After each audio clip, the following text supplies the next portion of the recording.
भाई सभी भाइयों को नमस्कार। मैं भाई आपका अपना प्रदीप भूटिया भाई आज एक अंकल जी ने बहुत पुरानी बात बताई जो मैं आपके सामने शेयर करना चाहता हूँ। जिस भाई को अच्छी लगे भाई शेयर कर देना, जिस भाई को ना लगे वो डिस्कनेक्ट कर देना। भाई बहुत ही पुरानी बात बताई अंकल जी ने आज कि एक औरत को जो है ना 3 बच्चे थे और तीनों जवान हो चुके थे और वो बुढ़ापे में मरते दम अपने पति को कह गई मरते मरते आगे इसमें से 3 बच्चों में से 2 बच्चे आपके हैं, एक किसी और का है।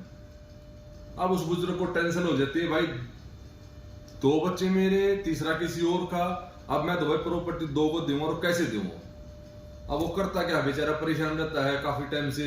अब वो उस टाइम पर बैंक बुंक होते नहीं थे, होते भी होंगे पर वो अपने बही खाते में जो है ना, जो उसको डेली हिसाब लिखता था उसमें लिख गया हर एक दूसरे पेज पर कि मेरी प्रॉपर्टी के मेरे 2 बच्चे वारिस, मेरी प्रॉपर्टी के 2 ही लड़के हकदार हैं, हर दूसरे पेज पर।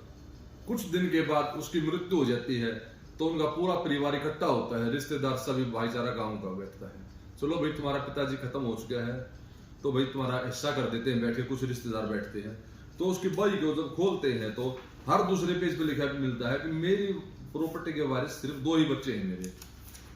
अब ये 2 बच्चों को कैसे प्रॉपर्टी दी जाए। अभी सारा परिवार रिश्तेदार बड़े उस्मा चंबे में हो जाते हैं, भाई 2 को कैसे दे, बच्चे तो 3 हैं। पर बाप मरते दम कह गया कि मेरे 2 बच्चे 2 ही हैं और मेरे 2 ही बच्चों को मेरे को प्रॉपर्टी दी जाए, तो तीसरे बच्चे का भाई किसको अलग किया जाए। ये बात जब परिवार में फैसला ना होया तो ये बात कोर्ट में चली जाती है।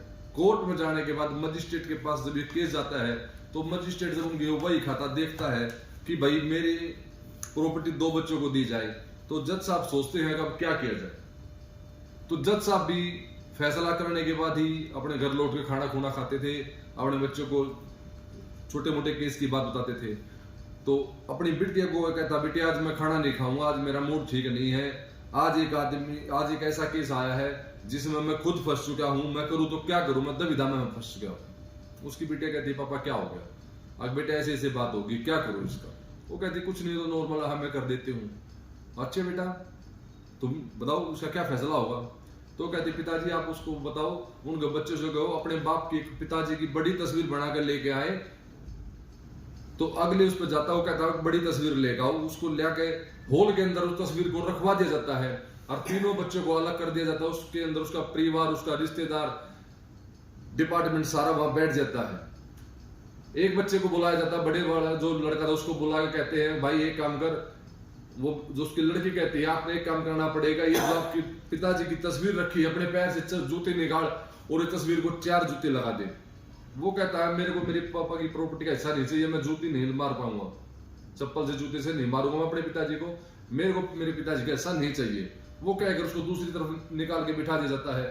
फिर दूसरा बच्चा आता है, उसको कहा जाता है कि भाई तूने काम करना पड़ेगा, तूने अपने बाप की प्रॉपर्टी में से जो हिस्सा मिलेगा तब मिलेगा, तब तो अपने पैर से चप्पल निकालकर 4 चप्पल अपने पिताजी को मारेगा। वो चप्पल निकालता है और अपने पिताजी को 4 चप्पल मारता, दे रादड़। ठीक है जी। फिर उस लड़के को भी उससे अलग किया जाता है।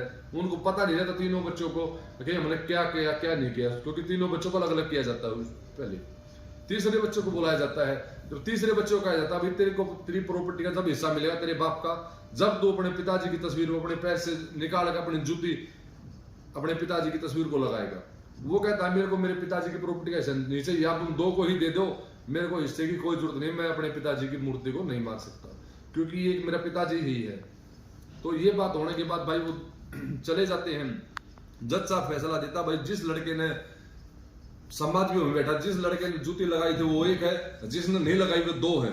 उन 2 को हिस्सा दिया जाएगा जिन्होंने चप्पल जूती नहीं मारी, जिसने मारी थी उसको कोई हिस्सा नहीं दिया जाएगा। तो मेरा कहने का मतलब ये है भाई साहब आपसे कि भाई अपने माँ बाप की जो है ना पूजा किया करो। ठीक है, अब आप देख सकते हो कि भाई जो माँ बाप को मारते हैं उसका क्या रिजल्ट निकला है और जो बाप को नहीं मारते उनका क्या रिजल्ट निकला है। क्योंकि वो तो कहते कहते चली गई थी कि आपके 2 बच्चे हैं, तीसरा बच्चा किसी और का है। आप इस कहानी का अपनी चोट खुद लगा सकते हो, क्या हुआ क्या नहीं हुआ। सभी भाइयों को नमस्कार।